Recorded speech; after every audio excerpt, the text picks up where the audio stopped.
Vă salut!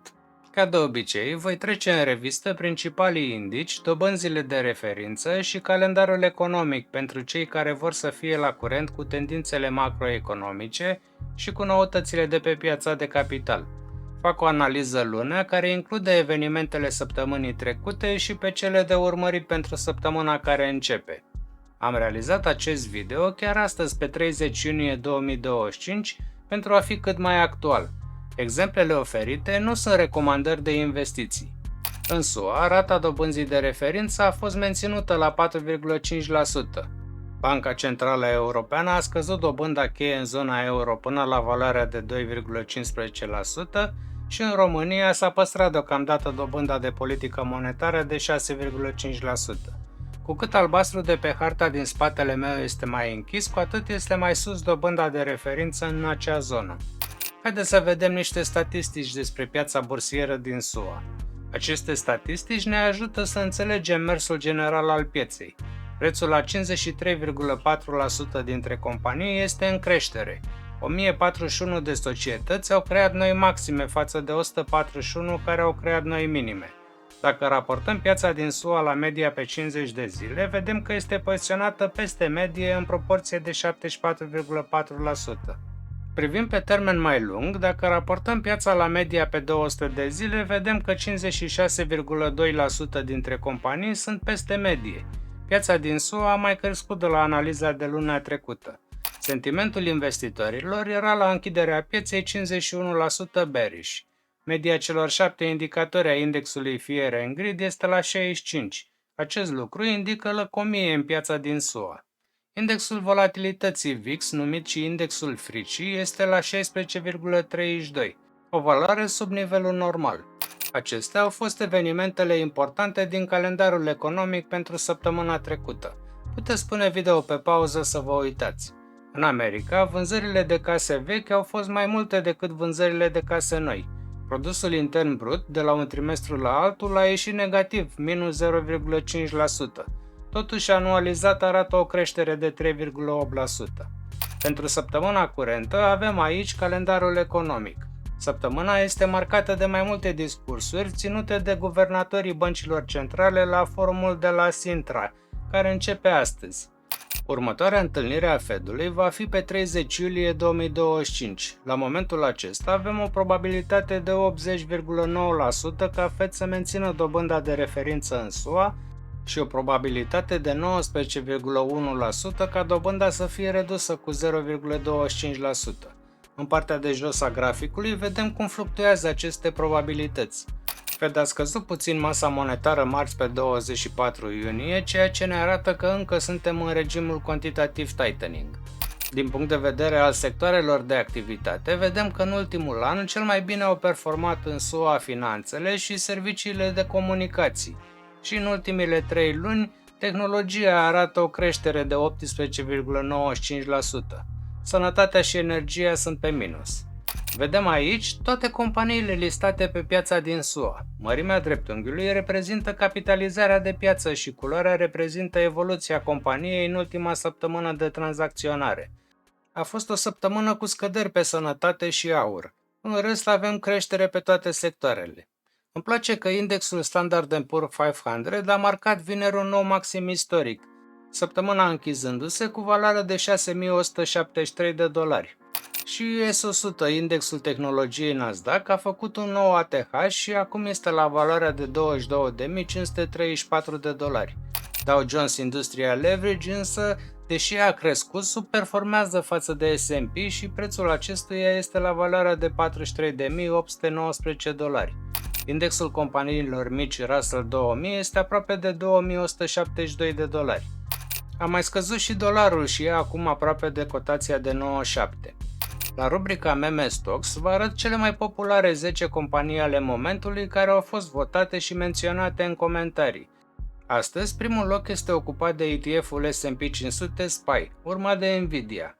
Aceasta a devenit cea mai mare companie a lumii cu o valoare de piață de peste 3,84 de trilioane de dolari, depășind Microsoft și Apple, așa cum putem vedea în această clasificare. Trec în revistă raportările financiare de săptămâna trecută din SUA. Au raportat bine Micron Technology, Nike și FedEx, depășind așteptările. Companiile sunt listate în funcție de capitalizare și putem vedea ce profit pe acțiune au estimat și veniturile obținute. Săptămâna asta sunt listate 37 de companii care raportează, cele mai cunoscute fiind Constellation Brands, MSC și National Beverage, care anticipează câștiguri și au estimat EPS-uri pozitive. Rămâne de văzut dacă au estimat corect. Trecem acum la Europa. Acesta este indexul DAX din Germania, care a crescut și se apropie de all-time high. Acum este la 24.035 de euro. Avem aici indexul CAC 40 din Franța, care a crescut și el săptămâna trecută. Astăzi are prețul de 7.691 de euro. FTSE 100, indexul din Anglia, se menține puternic aproape de all-time high și la momentul filmării este 8.788 de lire sterline. Aruncăm o privire și la piața acțiunilor din România. Ăsta este graficul BET, care, deși e aproape de maximul istoric, a mai scăzut față de săptămâna trecută. La momentul filmării, prețul acestuia este 18.615 lei. Cursul euro-RON rămâne peste 5 lei, în creștere, mai precis 5,079. Aici putem vedea calendarul financiar și evenimentele importante care urmează în curând pe piața bursieră din România.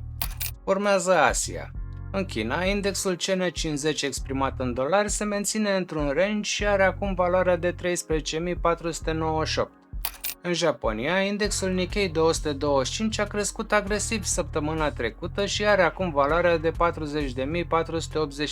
de ieni. Includ în analiză și ceva mărfuri. Prețul petrolului a scăzut și la momentul filmării e 65,46 de dolari și gazul natural a scăzut un pic săptămâna trecută și e acum la 3,543 de dolari. Aurul e acum la 3.295 de dolari pe uncie. A scăzut toată săptămâna. Vedem aici evoluția obligațiunilor SUA pe termen lung. Graficul TLT s-a înscris pe trend crescător și e acum la 87,86 de dolari. În schimb, randamentele bondurilor americane la 10 ani scad și sunt în apropiere de 4,25%. Vă arăt acum graficul Bitcoin, care a mai crescut aflându-se în partea superioară a canalului descendent și acum se tranzacționează cu 107.606 dolari.